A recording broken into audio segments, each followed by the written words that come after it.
UGC net సంస్కృత అభ్యాసానికి పునఃస్వాగతం.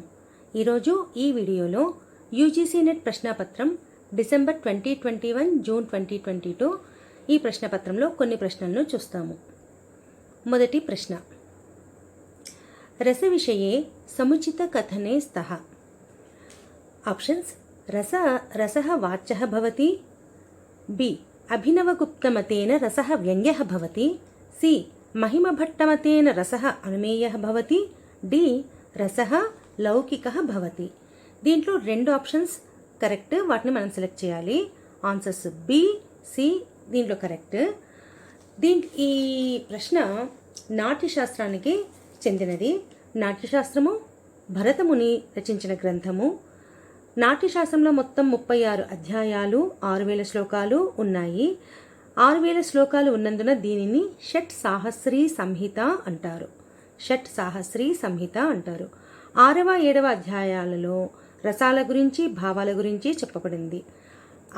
ఆ అధ్యాయాల్లోని ప్రశ్న ఈ ప్రశ్న. రెండవ ప్రశ్న, అధోలిఖితేషు మీమాంసా దర్శనస్య ఆచార్యౌ న స్తః. అంటే మీమాంసా దర్శనం యొక్క ఆచార్యులు కాని వారు ఇద్దరిని గుర్తించాలి. కింద 4 ఆప్షన్స్ ఉన్నాయి.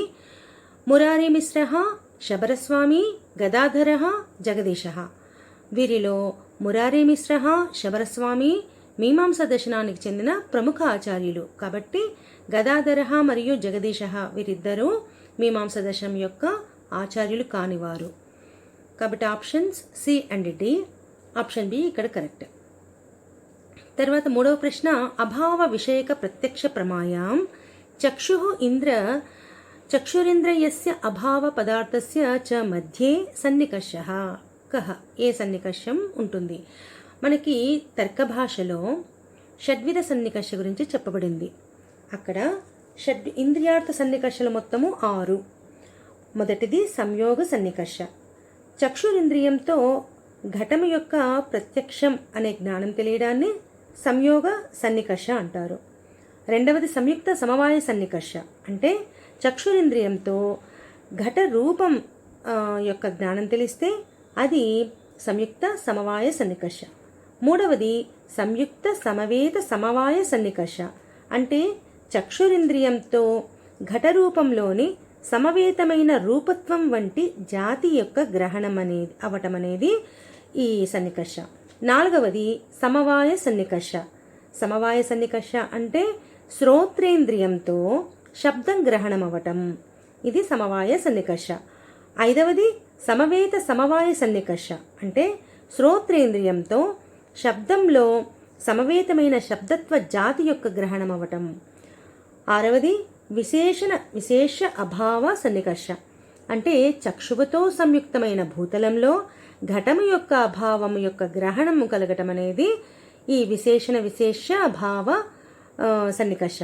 ఇక్కడ భూతలం విశేషమైతే ఘట అభావం అనేది విశేషణం. కాబట్టి ఈ ప్రశ్నకు సరైన సమాధానం విశేష అభావ. నాలుగవ ప్రశ్న, యథోచితం మేళనం కురుత. సూచి 1 ఆప్షన్స్. సూచి 1లోని ఏ భుంక్తే, బి భునక్తి, సి సంప్రవదంతే, డి సంప్రవదంతి. సూచి 2లో వ్యక్తవాచాం సముచ్చారణే, అభ్యవహారే, పాలనార్థే, అవ్యక్తవాచాం సముచ్చారణే. వీటిలో భుక్తే అంటే భుక్తేకి మేళనం అభ్యవహారేతో అంటే భోజనం లేదా ఉపభోగాన్ని సూచిస్తుంది. భునక్తి ఏమో పాలనార్థం అంటే పాలనార్థక ప్రయోగం. మూడవది సంప్రవదంతి అంటే వధధాతు వర్తమానంలో మనుషుల సంభూయోచ్చారణలో ఆత్మనేపదిగా ప్రయోగం కాబడుతుంది. అదే ఖగాహ పక్షుల విషయంలో సంప్రవదంతి అంటే పరస్మై ప్రయోగం అవుతుంది. కాబట్టి సికి సంప్రవదంతి అనేది వ్యక్త వాచాం సముచ్చారణే, సంప్రవదంతి డి ఆప్షన్కి ఏమో అవ్యక్త వాచాం సముచ్చారణే. కాబట్టి దీనికి కరెక్ట్ ఆప్షన్ డి. తర్వాత 5వ ప్రశ్న, వాస్తవ ఔపమ్య అతిశత శ్లేషాః ఇతి రూపేణ అలంకారాణం చతుర్థ విభాజనం కరోతి. కహ కరోతి అంటే కింద ఆప్షన్స్ దండి, రుద్రటః, వామనః, హేమచంద్రః. వీళ్ళు కరెక్ట్ ఆప్షన్ రుద్రటః, బి ఆప్షన్. రుద్రటః, ఈయన యొక్క ఇంకొక పేరు రుద్రభట్టః. ఈ రుద్రటః అలంకారికులలో ఈయన అగ్రగణ్యుడు. ఈయన 3 గ్రంథాలు రచించాడు. కావ్యాలంకారం అనేది ప్రముఖ గ్రంథం ఈయన రచించిన గ్రంథాలలో. ఇంకా శృంగార తిలకం, త్రిపురవధ కావ్యం అనే గ్రంథాలు కూడా ఈయన రచించాడు. కావ్యాలంకారంలో మొత్తం 16 అధ్యాయాలు ఉన్నాయి. అలంకారాలకు మూలతత్వాలు 4. అవి వాస్తవము, ఔపమ్యము, అతిశయ, శ్లేష అని ఈయన ఈ గ్రంథంలో చెప్పారు. ఇంకా రుద్రటుడు నవరసాల కంటే అతిరిక్తంగా ప్రేయ లేదా వాత్సల్యం అనే దాన్ని కూడా ఈయన రసంగా భావించాడు. తర్వాత 6వ ప్రశ్న, 4 హస్తశతాని వీషిత్ ఉత్తరాణ్యాయతేన ఏతావంత్యే విస్తీర్ణేన పంచసప్తతి హస్తానవాగాఢేన భేదేన నిసృత సర్వతోయం మరుధన్వకల్పం అతిభృశం దుర్దర్శనం ఆసీత్ ఇది కస్మాత్ అభిలేఖాత్ వర్తతే. ఆప్షన్స్: రుద్రాంనః గిరినార్ అభిలేఖాత్, యశోధర్మణః మందసౌర అభిలేఖాత్, సముద్రగుప్తస్య స్తంభాలేఖాత్, ఖారవేలస్య హాతీగుంఫా అభిలేఖాత్. ఆప్షన్ ఏ దీనికి కరెక్ట్. దీంట్లో మొదట ఇది రుద్రదామ్నుడి గిరినార్ అభిలేఖ ఈ విధంగా మొదలవుతుంది. సిద్ధం ఇదం తటాకం సుదర్శనం గిరినగరాదపి అని మొదలవుతుంది.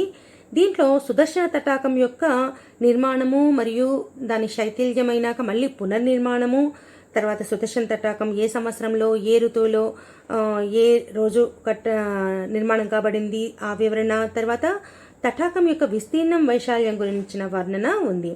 ఇక్కడ మనకిచ్చిన ఈ పారాగ్రాఫ్ కూడా సుదర్శన తటాకం యొక్క విస్తీర్ణ వైశాల్యాల గురించి.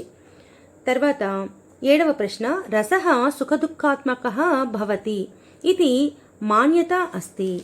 ఏ భరతస్య, భి ధనిక ధనంజయయోః, సి రామచంద్ర గుణచంద్రయోః, డి మమ్మట విశ్వనాథయోః.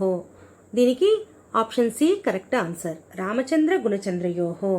రామచంద్ర మరియు గుణచంద్రలు నాట్య దర్పణం అనే మహత్వపూర్ణ గ్రంథాన్ని రచించారు.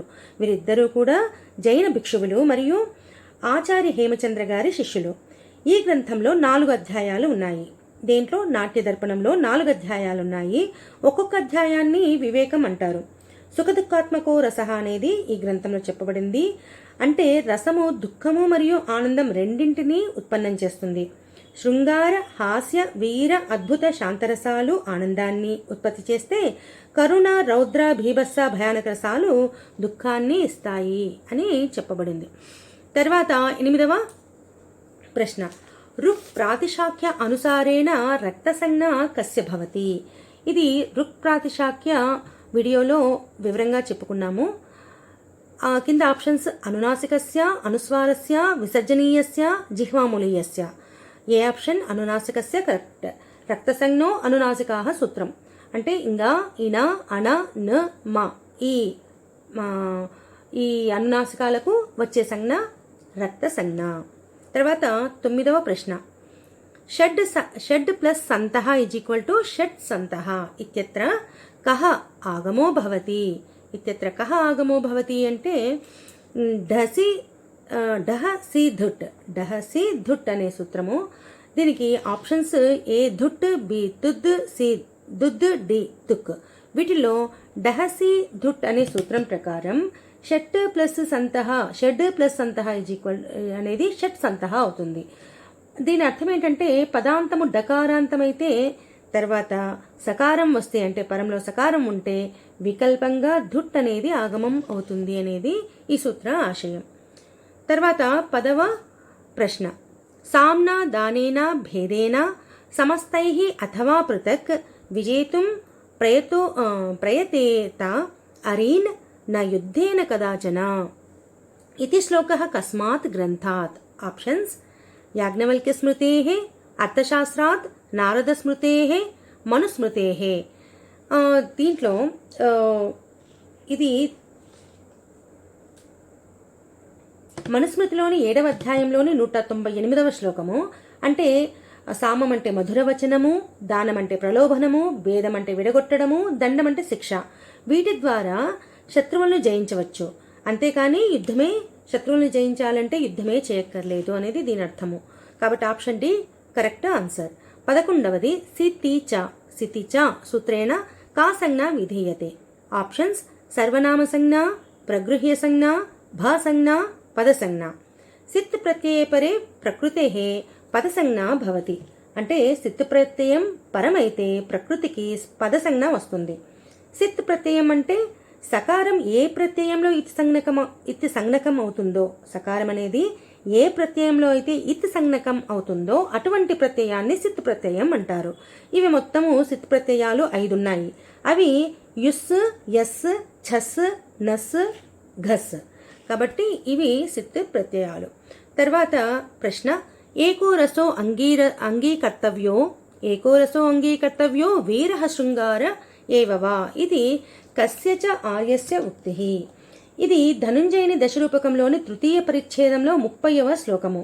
ఏకో రసో అంగీకర్తవ్యో వీరః శృంగారేవవా అంగం మన్యే రసాః సర్వే కుర్యాన్ నిర్వహణే అద్భుతం. అంటే నాటకంలో అంగీరసం అంటే ప్రధాన రసంగా వీరరసం కానీ శృంగార రసం కానీ ఉండాలి. మిగిలిన రసాలు అంగరసాలుగా ఉండవచ్చు. ముగింపు అంటే నిర్వహణ మాత్రం అద్భుత రసంతో ముగించాలి. తర్వాత 13వ ప్రశ్న, పాణిని యంగ్ ప్రత్యయ విదధాతి. ఆప్షన్స్ కౌటిల్యే అర్థే, భావగార్హ్యాం అర్థే, ఇచ్ఛాయాం అర్థే, వేదనాయాం అర్థే. దీనికి ఆన్సర్ భావగార్హాయాం అర్థే. అంటే యంగ్ ప్రత్యయం అనేది ఏదైనా క్రియ యొక్క అతిశయ అర్థంలో అవ్వటం లేదా మరలా అవ్వటం అనేది చెప్పడం కోసం ప్రయోగించబడుతుంది. ఇది ఆత్మనేపథిలో ఉంటుంది. ఉదాహరణకు ఓ భూయతే అంటే పునః భవతి, అతిశయేన భవతి, లేకపోతే భృశం భవతి అనే అర్థంలో చెప్పబడుతుంది. తర్వాత 14వ ప్రశ్న, సుధాం క్షీరనిధిం మత్నాతి ఇత్యత్ర అధోరేకాంకిత పదే కేన సూత్రేణ ద్వితీయా విభక్తి భవతి. ఆప్షన్స్ కర్మణి ద్వితీయా, అకథితం చ, కర్మ ప్రవచనీయ యుక్తే ద్వితీయా, ఉభయ ప్రాప్తౌ కర్మణి. దీనికి ఏ ఆప్షన్ కరెక్ట్? కర్మణి ద్వితీయ సూత్రంతో క్రియ యొక్క ఫలం దేనికి వస్తుందో ఆ పదానికి కర్మసంజ్ఞ వస్తుంది.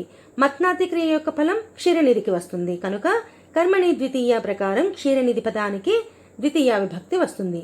అదే సుధాం పదానికి ద్వితీయ విభక్తి ఏ సూత్రం ప్రకారం వస్తుంది అని అడిగితే ఆ కథితం చ అని చెప్పాలి. చివరిగా 15వ ప్రశ్న, అధోలిఖితం కథనద్వయం ఆశ్రిత్య సముచితం ఉత్తరం చినుత. మొదటి కథనం, ఆన్వీక్షకీ త్రయీ వార్తానాం యోగక్షేమ సాధనో దండః కథనం. కథనం 2 దండః. కథనం 2, దుష్ప్రణీతః కామక్రోధాభ్యాం అజ్ఞానాత్ వానప్రస్థ పరివ్రాజకాన్ అపి కోపయతి. మొదటి కథనానికి అర్థం ఏంటంటే త్రయీ, వార్త, దండం ఈ మూడింటి యోగక్షేమ సాధనం అంటే వీటికి సుఖ సమృద్ధి, ఈ 3 విద్యలకు సుఖ సమృద్ధి కలిగించేది దండః అని చెప్పారు. అది సత్యం. ఎందుకంటే ఈ 4 విద్యలు అని అర్థశాస్త్రంలో చెప్పబడింది. అర్థశాస్త్రము కౌటిల్యుడు గ్రంథకర్త. దాంట్లో విద్యలు చతుర్విద్యలుగా చెప్పబడ్డాయి. ఏమేంటివి అంటే ఆన్వీక్షకి, త్రయీ, వార్త, దండః. దాంట్లో మొదటి 3 విద్యల యొక్క యోగక్షేమాలకు అంటే వాటి సుఖ సమృద్ధికి సాధనం ఏంటి అంటే దండః. రెండవ దానికి కథనానికి ఏంటంటే రాజు కామక్రోధాదులకు లోబడి అజ్ఞానంతో అనుచితంగా విధించే దండం అనేది వానప్రస్థులను, సన్యాసులను అటువంటి శాంతమూర్తులకు కూడా కోపం తెప్పిస్తుంది. మరి మామూలు గృహస్థులకు అటువంటి దండం విధిస్తే వారి ప్రతిక్రియ ఎలా ఉంటుంది కల్పన కూడా చేయలేము. అంటే ఇక్కడ 2 సత్యమే. దీంతో ఈ వీడియో ముగుస్తుంది. నమస్కారం. ధన్యవాదాలు.